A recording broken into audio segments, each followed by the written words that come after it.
Welcome to the Spiritually Hungry Podcast, episode 24. Very good. So when we were thinking about what the title of our podcast would be, I don't know, we had a bunch of different ones, and I kind of considered this one, although I don't think you did. But one of the working titles was, you might want to wait till I say it before you take it. Well, was The Rabbi and the Writer. That's a little funny. But you and I both don't like labels. That was too limiting. But also the religious connotation of it. Exactly, which is why I'm bringing it up today, because we are going to speak about something that I think we might take the roles of rabbi and writer. But I am interested in hearing your perspective. And in case our listeners haven't figured it out, we are going to be speaking about religion today. And perhaps you can even say religion versus spirituality, because I think that's a conversation that many, especially many young people of today, are having more and more. People in general, but not just young people. Yeah, but statistically, more and more people, especially young Americans, are saying that they're spiritual and that they're not religious, and that they want to come to find their own spirituality or their own connection, and not just according to what their parents right. And I also think it's very apropos. I heard a conversation recently, right? Now is sort of the end of December when people are celebrating, mostly Christmas throughout the world. And, some people are celebrating Hanukkah. And of course, there's the Adam Sandler songs that usually come out around this time. And sing it for us, Michael. Sure. Not everybody knows what you're talking about. How does it go? Most of the people know. If you don't, I'm sure you can find it on YouTube. Oh, Hanukkah. What does it go? Something like that. Oh, come on. You so know. Let me see if I remember any parts of it. Yeah, that's the way it goes. Yeah. That's the best I can do right now. But go onto YouTube or Apple Music. I'm sure you can find it. Actually, a fun fact, when I was in grade school, and we would have to sing, it was a public school, we would sing both Christmas songs and Hanukkah songs. And my friends who stood behind me on the bleachers would sing, "Oh Monica, come light the menorah." And nobody else could hear that, but I'd had that in my ear the whole time. Nice. I think so. So it's a time when I guess the topic of religion, at least, is certainly brought up and is considered, I guess, more. Yes. And then actually with the conversation I was listening to was that question of, this was a couple who were Christian and Jews who were married. Should they put up a Christmas tree? Should they light the Hanukkah lights, and so on and so forth? And of course, there's other religions that celebrate during this time and throughout the year, really. I remember when I first learned, and again, this is probably not news to many of our listeners, but that, in Russia, the Orthodox Christmas goes on into the beginning of January, and so on and so forth. And Armenian Christian Christmas is on the New Year, I think, actually, January 1st. I hope we got that one right. We're going to get some letters. And the question, of course, is, what does it mean to me? When I say me, I mean any one of our listeners. And I think... Religion? Well, that's the question, right? What does religion mean? I think this is the purpose of this conversation, but I do. Because I think when people think about that, right, they think about what they don't like in terms of religion. I don't think they're really thinking about religion, But I'm not sure that's true. I mean, you have... Well, a lot of it, yes, but a lot of the people today who will consider themselves to be spiritual but not religious, SBNR. Exactly. So what they would consider spirituality, which I think this is not our view really, but it would be more about... self-help, maybe it even includes yoga or poetry or art or being at one with the self. And spirituality and religion would be viewed as more something that your parents enforced on you, a lot of rules, somehow tied to politics, perhaps even. It's something organized. And so again, that's usually when you're comparing the two. In fact, on dating sites, when they ask you what your religion is, the one that's checked off most is SBNR. Oh, really? That's interesting. I didn't know that. It's been a while since I've been on a dating site. Were you ever on a dating site? You lucked out, honey. You met me early on. The other day, we're like, I'm so happy I never had to go on dating. I mean, can you imagine? I would have been so judgy. That would have been horrible. And especially in the world today, my assumption is, even from the anecdotal stories I hear, that it's much more difficult today. But anyway, I think really there's three topics that we're going to touch upon: religion, spirituality, and of course God. Because I don't think you can really pull apart one of those three from the other. But I do think it's the right time of year to be talking about it. And I do hope that our listeners get something inspiring from our conversation around it. Did you want to share something to start? No, Rabbi. So Was that a fake laugh? No. Okay. I try not to fake laugh with you. I think foundationally, this is certainly our view. And when I say our view, certainly the way you and I live our lives. Most importantly, I strongly believe this is based on thousands of years of wisdom. And it's a thought that for some of our listeners will sound right. To some of our listeners, it might even sound blasphemous.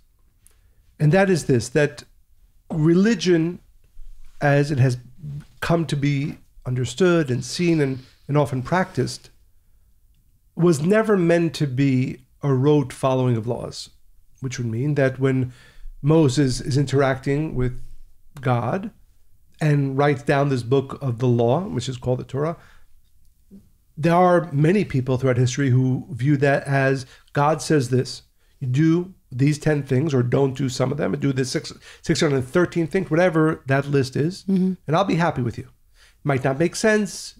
It doesn't matter. You have to listen to the word of God, and then everything's fine. Of course, there's other beliefs, such as you have to accept certain things, and then you're okay with God. But the separation between the individual's development, growth, transformation, and change, and their adherence to a godly decree has become separate. What we believe, and again, like I said, this isn't just our personal belief, but based on thousands of years of wisdom, that was never the case. That everything that has become religion, certainly in the Judeo-Christian tradition, was always meant as a way for the individual to grow and to change. So there's a few very famous stories that are mentioned both in the Talmud, the ancient text, based on the Torah. And the story is that there was a person who came to a great sage. His name was Hillel. And he said to him, I want you to teach me all of the Torah. Again, to some people that might be translated as religion. But he said, teach me all the wisdom of God in one sentence. He literally said, well, I'm standing on one foot. And Hillel said to him, he said, what is negative or onerous to you, do not do to somebody else, which means treat others that you yourself would want to be treated. Another related story, a great sage, Rabbi Akiva, who said, there was one verse in the Old Testament, in the Torah, love your neighbor as yourself. And he said, that is everything. Everything else is a commentary. Right. So that it just says it's less about rules and following and more about actions of transformation, kindness and transformation. And I would go further as to say that it's not at all about following rules or decrees of God, but that it I think we're singularly focused on the individual's development, growth, and change. Right, but I think the confusion even stems or begins with God gives Moses the 10 Commandments, okay, or the 600. That's a biblical story, right? There's no conversation or question. Well, what do those 10 Commandments really mean, right? Or it seems like these are rules that you must follow, and if you do, then you're a good person. We hear a lot of you're a good Christian, you're a good this, and if you follow that, then you'll go to heaven. If not, you're going to go to hell. When did it get so disconnected? Do you think? That's a very good question. I do want to, before I answer that question, I do want to really underscore this, because this is foundational. This is, you either accept this or you don't. And again, of course, our listeners are open to either way. One of the things that we strongly believe is that there is no coercion or really forcing of one opinion over the other. But certainly the way we view what some would call religion, certainly what we view as spirituality, is that from the beginning, not that this is again, there are some thinkers, philosophers, and professors who say that the spiritual layering around what others viewed as religion came later in time. Not true. At the beginning, at the seed of what came to be known as religion, was only one purpose. Only one purpose. How do I as an individual, how do we, humanity as a collective, transform and become better people all the time? You're saying this was understood in all. This was the only purpose. There was never a purpose to the Bible. There was never a purpose to Moses, to Jesus, to any one of the founders of what became known as religions. And again, this is a very long. Yes, it's very. And then spent most of my life studying this, and I can literally go on for hours and enjoy it. But for our listeners, that the only reason Moses did what he did, the only reason Jesus did what he did, the only reason God, if you want to use that word, did what he did in creating the foundation of what became religion was one attempt. How do I get people to become better? How do I get people to change and become better? Now you ask the question, so where did it all go wrong? Yeah. Right? And there's so many different religions now, and how did it get miscommunicated, and why was it already understood that did we come into this world flawed? I mean, why is that I know, but if you're going to open the can, let's open the can. Well, okay, but let's talk a little bit about where did it go wrong, or where did the misunderstanding happen? And there's a beautiful teaching from Rav Ashlag, the founder of the Kabbalah Center. He says really something that is, again, to some people might be blasphemous. I think it's revolutionary and beautiful. And this is what he says. Certainly, again, we're talking, most of my knowledge base is in the Judeo-Christian tradition. And of course, we know there are many other religions out there, but I believe that the foundations of what we're talking about will apply to all. Moses leads a group of about 3 million people out of slavery in Egypt. There comes a time spoken in the Bible about as the revelation at Sinai, where a book is brought down, a book which many people interpret as a book of laws. We're saying, and not baselessly, but based on thousands of years of wisdom, that the only purpose for Moses leading the Israelites out of Egypt, the only purpose of what's called the revelation at Sinai, the only purpose of the Bible was to give each one of us individually and the world collectively a way to become better, to grow, to change, to become more kind and more sharing, and ultimately transform our world. But Rav Ashlag says the following. It's really an amazing, I think, revolution. Moses / and God realized that the people weren't ready yet. You know, if you go to somebody and you say, I want you to stand up for an hour every day, stand straight, that's easy. For people can follow rules. Sometimes you don't like following rules. I know I definitely. But it's clear, right? If I tell you, there's point A to point B. Exactly, and there's a list. I can give you a list. I need you to do 10 things today. That's easy for people to understand. Even forget about accepting, understand. But if I go to you or you go to me and you say, I need you to become a kinder person, I need you to transform. Now, there's at least 2 problems with that. One, you might already think you're kind. I might think I'm kind. I can't. It's hard for me to assess. And number 2, I might not want to. I might not want to change. I might, my ego might tell me you're good enough as a person as you are. You don't have to be any more kind. You don't have to grow, diminish your ego in any way, and so on and so forth. So what happened historically is that Moses said, and God, with God's agreement, we're going to create a shell that is not the truth. Again, I know for some people it's like blasphemous, but I have to share what again thousands of years of wisdom have said and what I strongly believe. But a framework, a shell that will give this to the people. Why? Because there will come a time, it might be 500 years from now, it might be 1,000 years from now, it might be 5,000 years from now, when people will be more developed and more able to understand the true spiritual underpinnings of this shell. And that's what happened in Sinai and in the desert, is that Moses gave the Israelites, and this was God's plan, you can call it, a shell. Without the deeper understanding of it, or one would say the secret understanding of it, the spiritual understanding of it, it's almost pointless. As a matter of fact, it might even be negative. And yeah, I mean, it seems like these rules don't actually create transformation. It maybe just stops people from doing something terrible, like do not kill someone. And by the way, or respect your mother and father. We have seen throughout human history that the Bible, religion, actually was used as a tool to harm people, to kill. Again, my father would often say, there's probably nothing else in the world that has caused as much bloodshed as religion. So it's not only that viewing religion without its spiritual underpinnings is not it's positive. Dangerous. It's actually very dangerous. Yeah. And this is, really what we dedicate our lives to. But and as we share this with our listeners, this is very important. This is fundamental. Again, there are people who aren't interested in religion, and that's fine.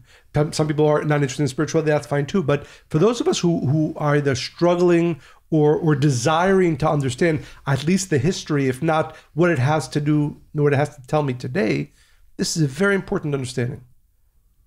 Because your question was, how did it get there? Well, this is how it got I also think that it's for people who are interested in understanding purpose of soul, because some people are religious because they want to connect to the godly aspect within themselves, right? And then I think people are spiritual because they also are looking for purpose and meaning, right? Right. So it's now we're getting into lost in translation all over again in this modern time. Well, the only except that there are, and again, maybe none of our listeners, but there are many people in the world who have a view that following religious practice, divorced from spiritual development, is a good way to live.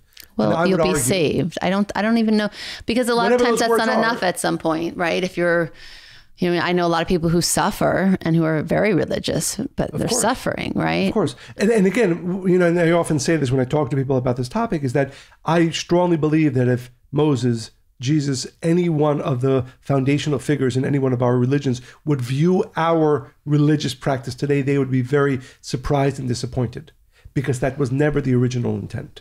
And certainly God would be disappointed. There are countless verses in the Old Testament that speak about God's upset with religious people. There's literally a verse where the prophet says the word of God is, "I am disgusted by your religious observance." And I think this is a very important notion for all of us to hear, especially those of us who are in one way or another interacting with our religions, is that the original intent, and this has to be the focus, therefore, if those of us who choose to follow religious rituals or practice, what I would strongly, strongly urge is make sure that it is attached to spiritual growth and transformation. Well, your father, the Rav, said something that I think is appropriate. In his book, Wheels of a Soul, he said, "We've been told that our suffering is a test that has been given to us by God, with heaven or hell, the reward or punishment that awaits us. Many people give credence to this explanation, not because they have proof of its validity, but because it's been handed down to them by their parents, who have picked it up from their parents and rabbis and religious teachers, who have in turn ascribed it to be the authority of the Bible." Yes. And again, we strongly disagree with that notion of life. I know we're going to talk about Kabbalah at some point, but I do think it's important because this is where your upbringing, it's been rooted, right, in decoding what we read in the Bible, right? Because how do you know? How do you know what the truth is? So how do you know what one verse means about "I'm disgusted with your religiosity" or anything else, right? So how do you really know what is meant by that? That's a very good question. I'm actually going to write this. I don't want to forget, but I do think it's helpful first. Oh, so you're going to write down my question for later? You said you have a question. Do you have a question for me? I always have questions for you. But I do think it's helpful at this point to talk about God, right? Because I think unless you are basing your religious/spiritual practice, belief, or understanding on what I would say, I don't want to say the right view of God, because that's, one of the things I think it's important in both in this discussion and always is to understand the level of humility. Even if you've been studying wisdom, as I have for, close to 40 years now, over 40 years, that you have to, that the more you know, the more you realize you don't know. Mm-hmm. Anything we know and even anything we share is, an aspect of understanding. I often say none of us can say we know the truth. We can hopefully have elements of the truth. In terms of relationships with God, I was speaking to somebody just yesterday who's having some relationship issues, but really the through the conversation, we came to the realization that the biggest obstacle is the relationship he has with himself. And he said that the day before we met, he was on the train and he was actually talking out. He's very normal, but talking out loud to himself in the train, like really like yelling at himself and actually really? Yelling at God. Wow. And I was, of course, really curious. And of course, I knew we were going to talk about this idea on our podcast. So I said, well, what were some of the things you said to God? Because I haven't had that voice. I haven't heard that conversation. Maybe I had a time in my life where I was like that. I think we all are. But I was like, oh, yeah, I remember that. He said that he was thinking that God was a punishing God. What do you want me to do? Why are you making me suffer? Why aren't you showing me the way out? I'm doing everything right. I'm trying so hard to be perfect and still it's not going my way. And making deals with God. And that one really resonated because I remember I did that when Josh was born. For those of you who know us intimately or even just listen to us, he was born with Down syndrome. And I remember I wanted the doctors to take the test again. And they said, well, we're 99% sure the test is not going to lie. And at that point, they said, no, he has Down syndrome. I said, what does it matter if you just take another test? They eventually agreed to do it the next day. And those 24 hours, I made deals with God. Please, if you just... Share that with me, did you? I don't think we were that close in the way we are now then. I mean, these are the kinds of things that, my not kind self narrative, right? And, please just make him not have this. I'll do anything. And then when a few months after he was born and I got to the other side of this and I realized how lacking I was, you can call it faith, but I want to call it certainty in my connection with the Creator. And also with myself, and it opened so many other things, but I find it laughable that that's where I was really making deals with God. And it just doesn't work like that. So I now we can talk about God, but I think that that's where a lot of people live. They'll have this, even people who believe, they'll have a certain amount of faith until it's tested. And then this becomes a conversation. And so this punishing God, I want to talk about versus the reality of what God really is. But actually, before that, you were just reminding me of a joke that I don't think is very, very funny, but I know a lot of people do. So tell me I don't know if I shared this one with you. This mother is with her young child at the beach, her young son, and the child goes into the ocean. And a big wave comes and he's really pulled out deep into the ocean. Mm. And so the mother starts making deals with God. God, if you save him, I promise you I'll do everything, whatever. She begs God and so on and so forth. And as she's begging God and making these deals, a big wave comes and pulls him back into the shore. And he's saved. And the mother looks at the child and says, he had a hat. Yeah, not so bad. Maybe some of our listeners have chuckled. That's more on human nature, right? Yeah. So again, foundationally, we'll say our view of God, again, based on thousands of years of wisdom. You laughed a few episodes ago when I, said, there's not a guy in the sky. The guy in the sky. You said the big guy in the sky. The big guy in the sky. Yeah. So what's the understanding? And again, with all humility, this is a piece of the truth. We never have the whole truth.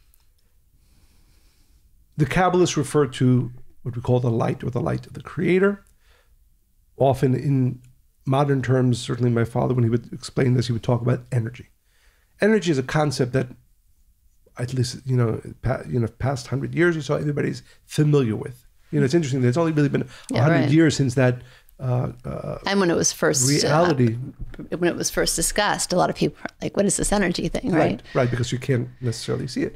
But if you view what others refer to as God, what we often refer to as the creative force or energy behind the creation of our world and each one of us, it's a force. It's a force that is neither angry nor happy, but is simply a force. For example, we know electricity that runs through a house. If you want to turn on a lamp, you put the lamp into the socket, you can turn on the light. Now you have light. So energy, electrical energy in this case, gave you light. You can also take a fork and stick it into the socket and you get an electric shock. So now the energy did neither wanted to give you light, nor wanted to give you a shock. It's just energy. How you interact with that energy will decide whether you get light or you get darkness. So that's the foundational understanding. There is no guy who says you follow this list and then I'm happy with you. You don't follow this list and I'm angry with you. It neither makes sense nor, again, is it true. Okay, 1 second. Yeah. So if somebody wants a miracle, right, and they're praying to God to create the miracle, then what do you say to that? So, and if the miracle doesn't happen, then it goes back to that narrative of... Right. Okay, so if we understand that there is a force that brought this world into creation, and that same force is an energy that used in the proper way, in the right way, draws light. And again, just as the electrical energy creates light in the room when I put the lamp into the socket. The purpose of, and this really brings us back to where we started, the purpose of religion, originally, the purpose of spirituality is to learn how does this energy work? What are the characteristics of this? How do I connect? How do I draw that energy into my life? Because this is the understanding. The more of that energy that can be called God, can be called the creator, can be called the light of the creator, can be called the light of God, or it can just be called the energy. Big guy in the sky. or if that's how you want to, because it's non-gender specific. In reality, it's just an energy. The real purpose of religion, the real purpose of spirituality is learning about that energy and then learning how can I draw some more of that energy into my life? Because the next understanding is this. And how to mirror it. Well, why? Because the understanding is that the more of that energy that I have within me, within my life, the more blessings I have, the more joy that I have, the more fulfillment that I have.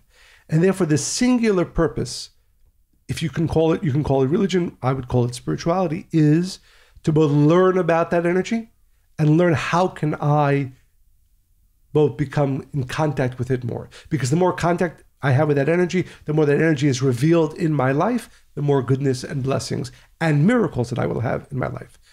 So would you say that this is the reason that we have rules and tools? Like, why do we have, because you can look at a religion, you can even look at Kabbalah. Why do we have holidays and certain rules and rituals. Rituals, exactly. Yeah. So to make it very simplistic, and this is not obviously, but one of the rules, let me take a step back because I think this is very important. The one thing we know about this energy is that it is good and it desires to manifest goodness for every single person. But that the only way that you can partake, receive of that goodness, that will then manifest in your life as blessings, as relationships, as money, and so on and so forth. Health, happiness, is by being like. And I want to take maybe a minute to explain that because, again, this is foundational. The Kabbalists teach that in spiritual matters, things are close or far away, not by being physically close or far away, but by being alike. Like similarity of form. It's referred to as similarity of form. That when I am behaving like that energy, it comes close to me. When I behave opposite from that energy, it goes away from me. So, for example, we spoke about rules. If you slap somebody... You love that analogy, boy. People are going to think some things about you. If you slap somebody. Yes, if I slap somebody, then that, and for no reason, of course, that action is an action that is opposite from the energy of what you can call it God, call it the creator, the light of God. That means that now I am further away from that. So if I know that one of the rules of connection or drawing in that light of the creator, of God, of energy, is that I have to be kind. And when I behave unkind, I am actually separating myself from that. It's a very simple understanding. Now, there are many other rules, rituals, and so on that, of course, need and deserve much further understanding and explanation. But this is the foundation. That everything that you find in the Bible, everything you find in religion, was really meant as a way to guide us towards connecting more to that energy and bringing it more into my life. You asked, because now to the question you asked, you said, what does this mean to somebody who needs a miracle? If you're saying that what others might think of, who are we praying to? Right. Exactly, is just an energy. Right. So it's an energy that has characteristics, really only one: kindness, goodness. And the more you can behave and be similar in form to that energy, the more of that energy you can have. So if you need a miracle, what does that mean?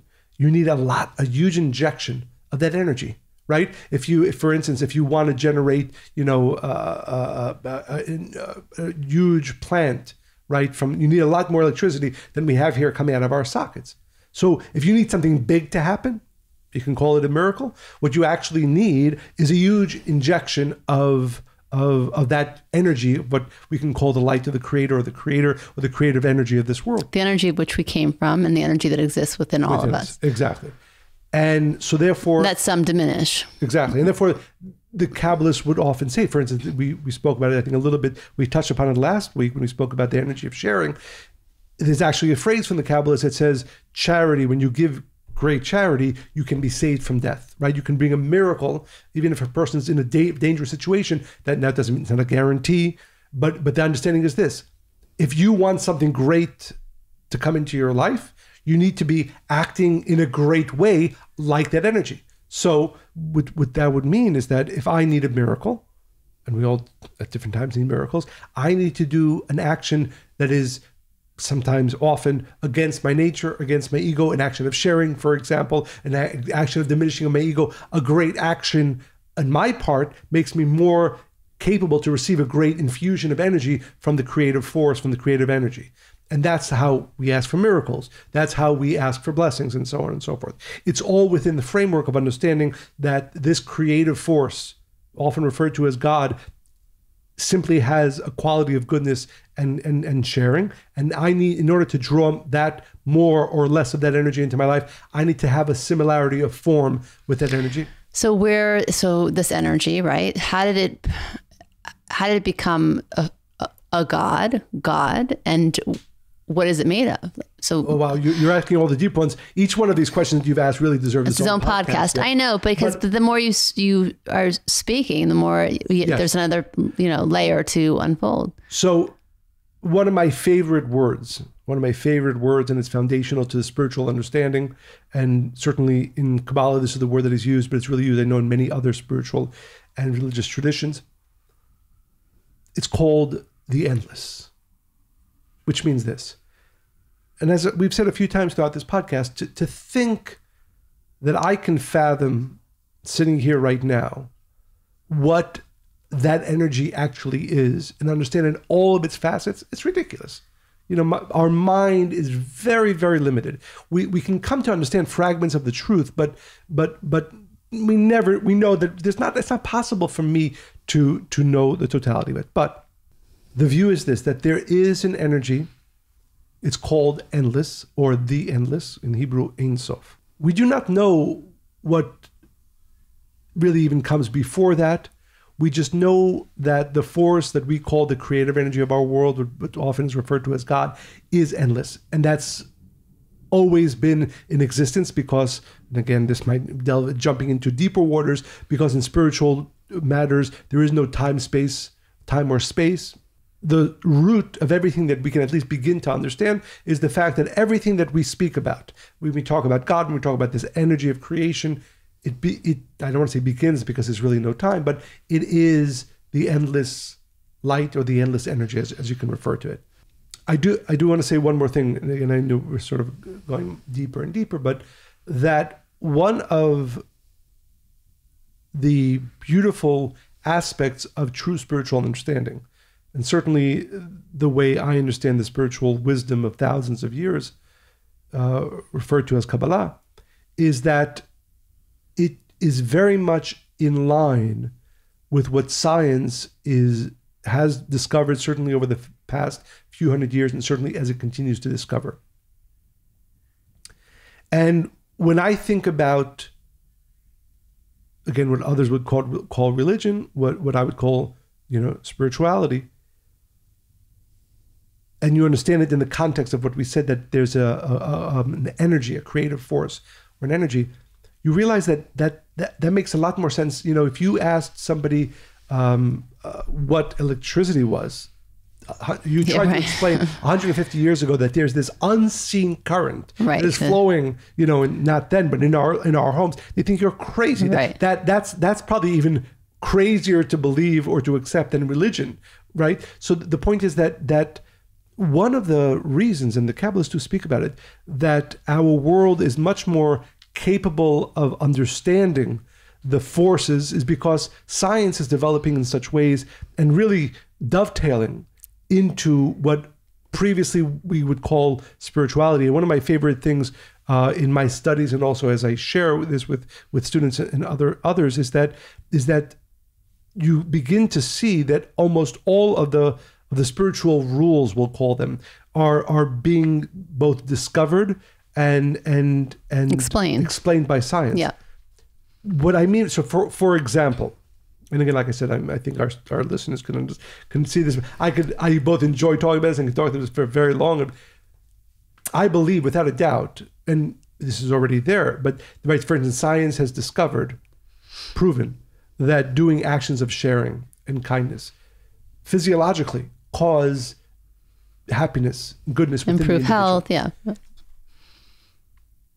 And science is already beginning to see this, that this energy that we're talking about, that would have been previously referred to as God, or the guy in the sky, science is beginning to touch upon that. We will see, certainly we're beginning to see, and we will see that this foundational understanding of the creative energy of our world, its characteristics as well, are going to be more and more clarified through science. So that, maybe even today, but certainly in a few years from now, when you say to somebody, in order to have goodness in your life, you have to be kind and sharing and growing and changing. It won't be that foreign. It won't be spiritual teaching. It'll be proven by science. Exactly. Because we see the underpinning energy of our universe and the universes that exist. You did say something in your book, Becoming Like God, which I really liked. You said the journey to becoming... That was the one thing you liked. Yeah, it was the only part that was good. Just kidding. The journey to becoming like God must become more than an intriguing idea. It must become a realization that enters our cells with the force of destiny, a realization that seamless union with God, where God's thoughts become our thoughts, God's actions our actions, God's intentions our intentions, is a natural process, not a religious conversion. It's a transformation taking place in an invisible place in our souls, as natural as a seed becoming an oak tree. And it has nothing to do with faith, morality, or earning heaven on the basis of good behavior. It's a transformation born of the most ancient science of truth of all, Kabbalah. And Kabbalah is not a religion, but rather technology that predates religion. Right. And that really encapsulates a lot of what we've spoken about until now. Yes, I know. I made it really nice and tight there by quoting you in your book. Because yeah, go ahead. I wanted to address, actually, I wrote it down, the question that you asked some time ago, which was, how do you decode the rituals? And I want to point out something which... It is important because Kabbalah has been called a religion, and I think that... Well, Judaism has been called a religion, Christianity has been called a religion, right? What we're actually saying is that that's a little bit of a misnomer, depending on how you understand religion. Right. That was never the original intent, that the original intent was always as a way to... it's interesting, people always, at least certainly in the past, 50 years or so, or even more than that, 60 years, people accept that the Eastern religions have been very much centered on the individual's growth and change, whereas Judeo-Christian tradition has often been viewed as, a dogmatic rules. Exactly. And what we're saying... Why do you think? Well, we spoke a little bit about the history, but I think that there's always this tension within anything that's important. And that's why, again, there have been, in every generation, there are... And necessary, by the way. I mean... Between keeping, and this is internal to each one of us, even after hearing this podcast or even accepting this into our lives, the battle to keep something true, right? As opposed to the ego desiring to say, oh, it's okay, you're doing these things, you're fine, right? That tension between what I would call truth and falsehood, or between the ego and the soul, between saying, if you want to call it religion, I am doing these things, but for the singular purpose, and this needs to be my test, am I becoming a better person all the time? But I also just want to add to that, I think people hold on to this and are unwilling to see any other perspective because they need to feel like they're going to be safe, like they're okay. This need that we have for certainty, not as we understand it Kabbalistically, but certainty like I'm all right and I'm going to be okay, heaven, hell, afterlife, or... And our message is, you're not going to be okay. Oh, honey, don't do that. You're going to scare everybody. Okay, that was obviously a joke. But no, it wasn't obvious to everybody else. Okay, well, what we're saying is that unless you are growing and changing, and that is your number one test of your, call it religion or spirituality, then you're doing it wrong. You're doing Christianity wrong, you're doing Judaism wrong, you're doing Islam wrong, whatever, or you're doing Buddhism wrong. But I think you can even do spirituality wrong. Absolutely. And absolutely. There is a, I think it's important just to go over really quickly. They characterize, this is from Philip Kennigan. He's an associate dean at the School of Bible and Ministry. Anyway, they came up with 5 different ways that you have distinct categories for SBNRs. And one, spiritual but not religious, which is mostly the way people today, especially young Americans under 30. So dissenters are people turned off by religious affiliation because they had an adverse personal experience, right? So now that's not about anything we've talked about so far. There's nothing really to do with God, energy, the creator. The second is casuals. They believe that it's spirituality is on an as-need basis, like bettering your health, relieving stress, emotional support. It's more therapeutic. The third is explorers. Those are spiritual tourists taking comfort in a destination-less journey, no intention to ultimately join anything. The fourth are seekers. They are they're open to finding a new religion and an alternative spiritual group, so they're constantly looking. And the last is immigrants. So they'll try on radically new spiritual environment, but they never feel settled. Interesting. And so when you think about spirituality in that framework, that opens a whole nother can of worms because you're not here or there. I mean, to sit and say, okay, I'm going to create my own spirituality. It's just about me and feeling good in my body. Well, what about being part of something where people will push back and say, rethink what you just did, or can you do something better? Or how are you changing and growing? I think that needs to be an aspect of any spiritual connection or process. Absolutely. I want to add one more idea to this, which again, each one of these deserves its own podcast and more. Religious practice, people often refer to as rituals, putting up the Christmas tree, lighting the Hanukkah lights, and so on and so forth. There is a purpose, right? That we just said, everything we said, it means that there is a purpose behind it. And more importantly, that there's a power to it. It's not coincidental that certain things have been done for thousands of years. At certain times of the year also. At certain times of the year, and so on and so forth. Rav Ashlag, for instance, speaks at length about the fact that if you come from a certain tradition and you've been doing certain things, it's actually very dangerous to let that go because there's something in there. Now, not the rote ritual, but once it is understood in its proper context of spiritual growth and transformation. I'll give our example. So basically what you're going to say is that you can be both religious and spiritual. I would go further and say that it's actually important to do some of, if not many of, these actions within the proper context of and consciousness growth. Mm-hmm. For example, we're going in the next few weeks, we're going to be lighting the Hanukkah candles in our home. We'll be doing it. Our children will be doing it. We'll be singing certain songs and so on and so forth. Why am I going to do it? Why are you going to do it? Because, again, we've spent years understanding the spiritual purpose of those actions. I am not doing it to be okay with God. I'm not doing it because this is what my parents did. I'm doing it because I understand or because it's expected of you. I understand the spiritual significance of it, and my expectation of myself and these actions is that I will grow from them, that I will change from them. If I go, for instance, to the 8 days of Hanukkah and I am the same person, I haven't changed even in the slightest bit, I haven't gained a deeper understanding of myself and so on and so forth, I've done it wrong.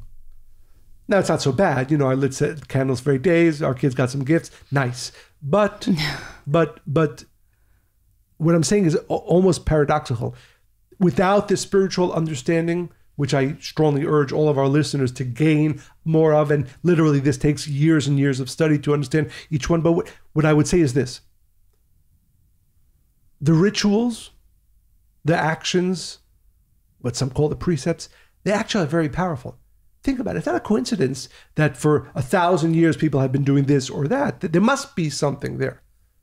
On the other hand, doing it without an understanding, doing it without a spiritual context that I better be growing and changing from it is worse than not doing it at all. So you have this paradox. Worse, you would say? Yes. Because for many reasons, but you might just, I'm a good person. I'm okay with God. Oh, because it might fool you. Yeah, I can be selfish and not grow and not change from lighting the candles, for instance, or putting up the Christmas tree. But it can be an excuse to act badly because I did X, Y, and Z. I went to church, on Christmas, so God's okay with me. No. By the way, He's not. Whatever he or she, it is the energy we spoke about. So the paradox here is what we're saying is that there is a power to what some call religion or rituals or practice or precepts, but only within the spiritual context. If you understand it, how these actions are meant to be helping me grow and change, and calling it back to what we said before, being more in line and in tune with that energy of creation, of the Creator, that will then bring more blessings into my life, then you're on the path to doing it right.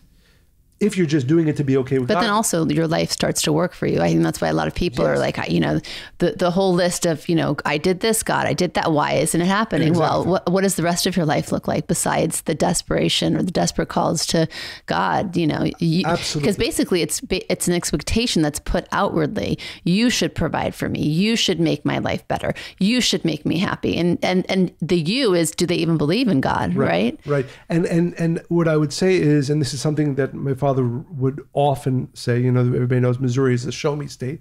He would say, when it comes to your spiritual practice or religious practice, you need to become from Missouri, which means you need to see if you're religious, if you're spiritual in any way, shape, or form, and your life is not improving today from 5 months ago, a year ago, 5 years ago, something's wrong. Right.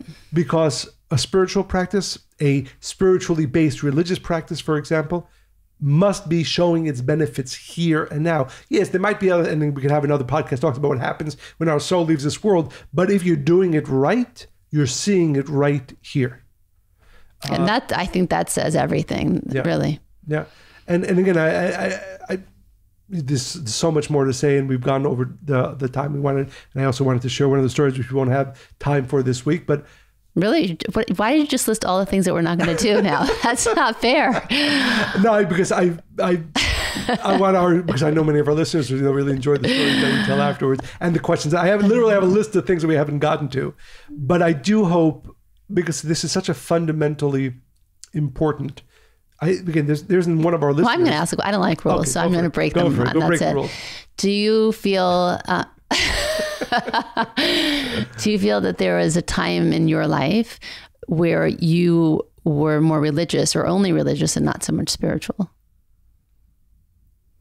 The answer is absolutely yes. And I think... Tell us a story. Oh, I don't know if I can think of a story. I think... No, answer it the way you wanted to. Oh, I get to. I was just trying to edit you and make it more interesting. I wanted to hear a good religious story, but okay. Well, I think this is a story that I've shared, but for example, many, many years ago, I was praying with at the time it was a small community in our home in Queens. And I was in the middle of my prayers, and I took them very seriously. And there were people around me who would finish their prayers and were just talking, joking around. And were you getting a little upset in your prayers? I was getting very, very upset. And at that time, I have a different thought about it now, but at that time when I said to myself, because I knew getting angry is obviously not going to connect me to that creative force that we can call God, I said, create an imagination where these people, where you were a homeless person out in the streets, and these group of people allowed you into their home to pray with them. But how much appreciation do you have right now? Can you possibly be angry at them? It's their house, it's their place. They let you in, so you be appreciative. No reason to be angry, right? But the layer that's that story. The layer I would add to that today is that if your spiritual practice or religious practice is getting you to a place of anger, wow, something's really off. And what I was going to say is that doesn't stop. That didn't stop 30 years ago, 40 years ago. This doesn't stop today. There is the tension. You can call it a battle for each one of us, whether you're religious or whether you're spiritual. You have to ask yourself the question, because nature, our ego, is going to take anything that we do to the wrong place, which is checking off boxes, doing it by rote, not growing, not changing. And, one of the rules that I have for myself is that in my life, and I do obviously take my spiritual work very seriously, my spiritual practice very seriously.